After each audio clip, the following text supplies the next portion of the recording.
Thank you, Mr. Chairman, and I appreciate all the dialogue that's going on about this. And I share the goal that is being expressed with it. My concern is that government in general is not the leading way to divine innovation on just about anything, no matter what the subject is.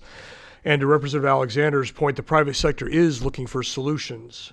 And while this debate has been going on, I've been searching to find if there is a consistent methodology or a consistency among methodologies, and I unfortunately find none.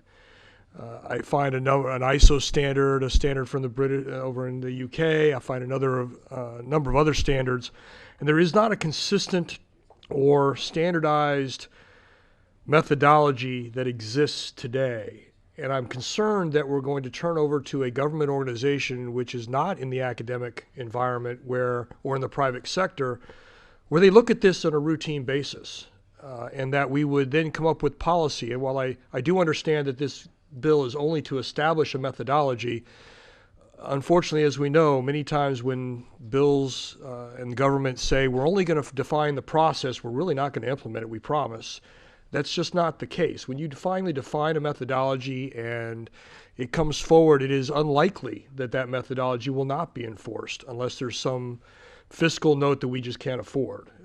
And my concern is that we would take a narrow view without allowing the private sector and the academic environment to come to a consensus on what the issue is. And as I said, I searched for the last 15 or 20 minutes among a number of different standards and can find no consistency across that. So I don't think the government is the right place to define that. And I think we're much better to let the private sector come to a consensus on these issues, since there are many large corporations that have fleets of vehicles. To Senator Cassano's point, if we procure vehicles at some future time, there will be a policy that comes out that is consistent across the private sector, which has a profit motive to make sure that they provide a very efficient process in determining those things. I think that's the better method than trying to shoehorn in a government solution to this. So I will be voting no on this bill for those reasons, and I would hope that we would